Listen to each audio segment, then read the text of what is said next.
Welcome to the Gives in the Bank recruiting podcast brought to you by BuckeyeScoop.com. This is the Thursday, October 22nd night edition of the podcast. Here with Bill Greene, as always. I'm Marc Givler. We're going to get into really just the Buckeye Bash this week. That's really the story of the week right now in terms of Ohio State recruiting.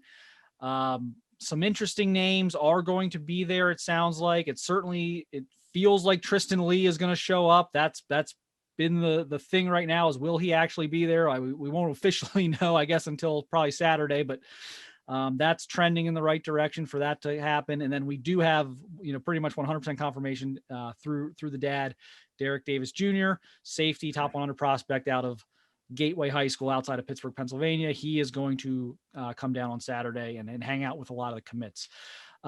Bill, I guess we'll start with Tristan Lee. What do you think here? What does this mean if he shows up on Saturday, if anything? I mean, kind of where are you at right now on that one? I don't think either of us have been super positive about him the last few months, but, is there a reason for change at this point, and kind of where are you at on this one? It really doesn't. Although, in recruiting, you look for any edge you can get. And him showing up in Columbus with his mom is certainly better than him not showing up in Columbus at all.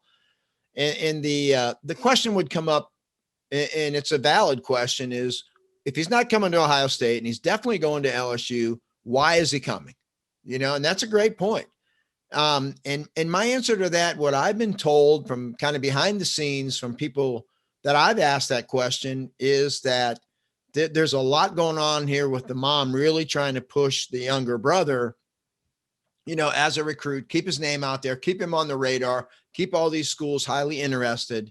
And that would be a school of thought, is that they're really promoting the younger brother here. And he's a heck of a talent. So that kind of makes sense to me. And then there's also the fact that, maybe there is a little bit of doubt there in Tristan's mind, that he wants to see exactly where he would fit in with the other commits at Ohio State. I do think, he's been to LSU so much, there's so much familiarity there. So I wouldn't say no shot for Ohio State, but I would say little shot. I want to see how things resonate after he leaves, we can kind of double back with some of these commits and see what they think.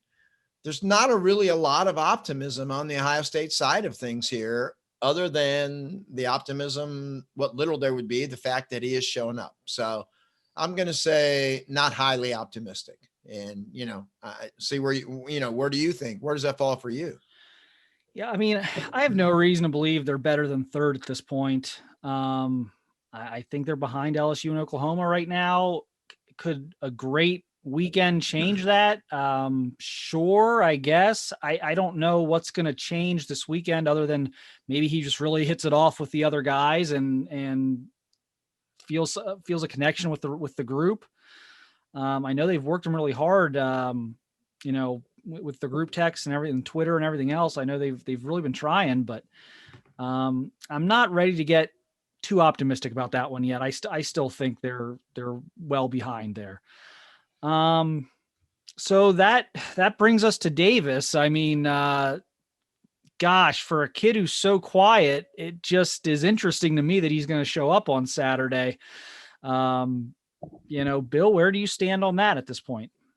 Yeah, I would say mainly here that I may be softening just a little bit on Derek Davis to Penn State. I mean, I've been pretty absolute that it is Penn State. And, we kind of compared notes tonight, and you've made some compelling points to me. And most of my info does come from the Penn State side of things, which I think is good, because your info is kind of coming more from the Ohio State side of things. And, I'm kind of softening a little bit, where Tristan Lee, I'm still thinking that it is a super long shot for Ohio State. And I'm not willing to really concede much there at all. But with Derek Davis, boy, you've got my attention here with your info. And I am starting to soften a little bit that maybe the Penn State side of things, feeling so confident.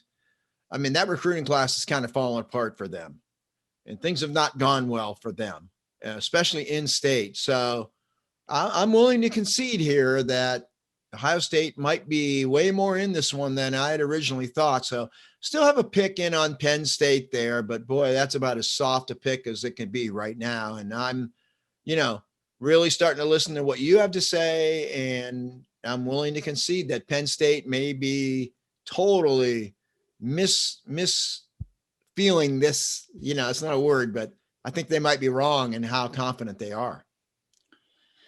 Yeah, so I'm not as confident in Davis to Ohio State as maybe I was 6 months ago, but I still, if I am pushed to a pick right now, I still think Ohio State. They've been on him. Gosh, they've been on him since his freshman year. He's been to campus 8, 9, 10 times already. Matt Barnes has been very consistent with him as the kind of the primary recruiter. I know Ryan Day's been involved. Derek's not a kid who talks to a lot of people. And I'm not just talking about reporters. I'm talking about, other recruits. I'm talking about, coaches and things like that. He's been, he's had a good relationship with Kyle McCord and Marvin Harrison Jr., which I think is a little bit interesting for Ohio State. I don't know. This is interesting that he's showing up on Saturday. He doesn't, this isn't, Trevion Henderson, who's never, Trevion Henderson's never been to Ohio State. So it makes sense he'd want to come up before he has to put pen to paper. But for Davis to show up to a place he's already been to 8 or 9 times, he's not going to be able to talk to the coaches. He's not going to be able to, go in and watch the game in the stadium or anything like that. For him to simply want to sit there and kind of get a feel for the rest of the recruiting class, because, and again, it's another interesting part about this is the guys he's probably closest to from the Ohio State angle are Kyle McCord and Marvin Harrison Jr. They're not going to be there on Saturday. They have a game. So he's coming to kind of meet the other guys, the guys maybe he doesn't have that same connection with than the Eastern PA guys. So that's going to be interesting to me. I think they have a much better chance than people have given them credit for. I think they have a lot going for them. And I think things definitely got a little tighter, a little weird the last 6 months. There's no visits. Ohio State takes a bunch of defensive backs. Kerry Combs comes in. There's been a lot of weird stuff that's happened this cycle that I think could maybe have impacted this and maybe helped Penn State a little bit. But I still think Ohio State's very much in play here. So that's going to be the fascinating thing to me. Speaking, we mentioned Henderson there a second ago. Big thing that he's coming this weekend, not really a thing. I think it was kind of important that this happened, but what do you think? Oh, I think there's no reason to worry for Ohio State here. And I think a weekend in Columbus being with the recruits, I think only cements his decision. I have zero worry that he could sign with someone other than Ohio State. So I think this is just sort of pushes it over 100% to 101 or whatever, but I think they're fine with him. But I wanted to get back to Davis. One more thing that I wanted to run by you, and I don't think we did talk about this when we compared notes. My personal feeling is that LSU and Georgia are out, that I don't think they're in it. And I know there was some scuttlebutt that he was going to go to Georgia, and then it was like, oh, I found out that nobody's going to be there. Well, nobody's going to be there anyway. So my personal feeling is that this is Ohio State versus Penn State with Georgia and LSU is just hat on the table. So what's your thought on that, on LSU and Georgia for Derek Davis? Yeah. I mean, I'm very confident in saying it's gonna be Ohio State or Penn State, but even between LSU and Georgia's out now. That's dead. He needed to show up there on Saturday. I don't know that would have made much of a difference, but they're out. He's not going there. LSU's a little interesting because they're still talking about going out there next weekend, and LSU plays at Auburn.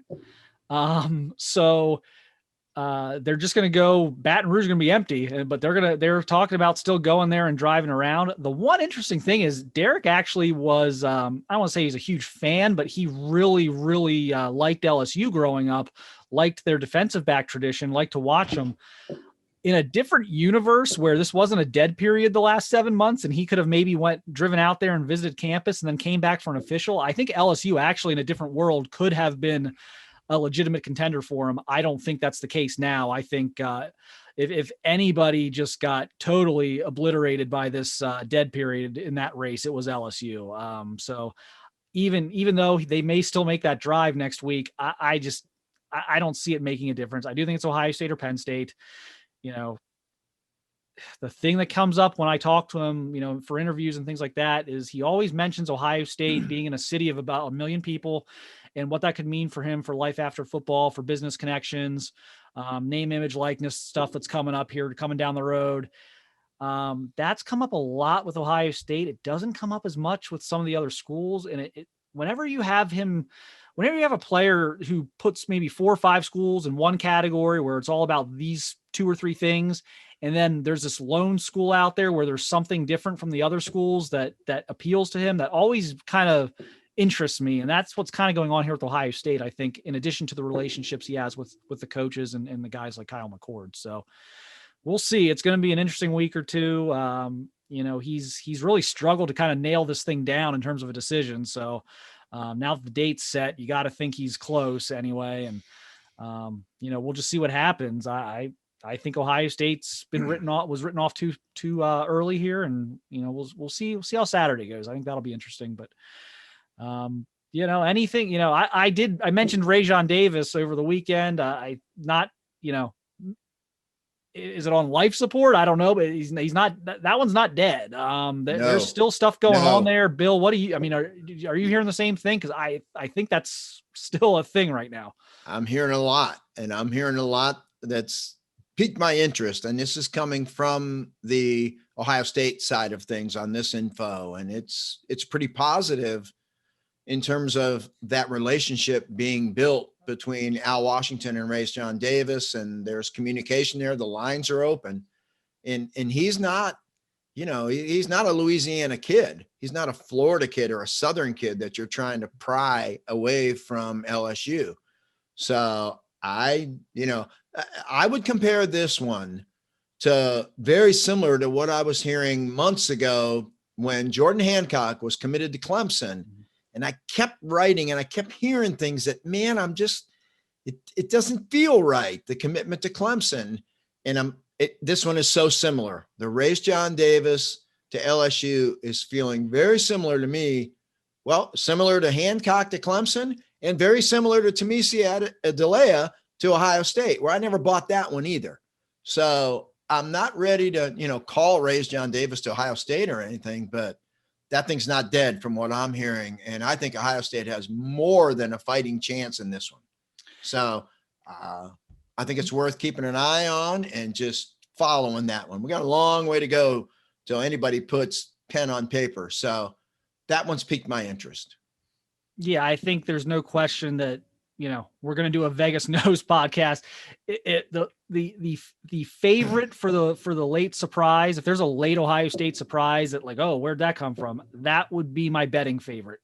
If we had to throw out just a out of left field guy that, a lot of people aren't penciling into the class or really giving Ohio State much of a chance. If there's going to be a shocker, I think Rajon could be that guy. It'll be interesting though. There's still talk about him maybe even coming out, doing his own little tour of campus. They looked into doing the Buckeye Bash. They did. Wow. It was too last minute. Flights that from LAX last minute are not cheap across the country, and just wasn't feasible. But I've heard, wouldn't be surprised if maybe the Michigan game or something like that, if they would come out here and kind of take a look around, wouldn't be a huge shock to me. So we will see what happens. That probably about does it. We want to go over the Buckeye Bash and throw out a couple other things we're hearing. We'll be back next week, probably recap Buckeye Bash and look ahead at what's left and see where things are moving with some of these other guys. But appreciate everyone tuning in. You can catch all our stuff on BuckeyeScoop.com. Bill's going to have a preview of the Ohio State game coming up. And I've got a few things in the can as well. So it will be a big Friday and Saturday of content. So check us out, and we'll see you guys next week.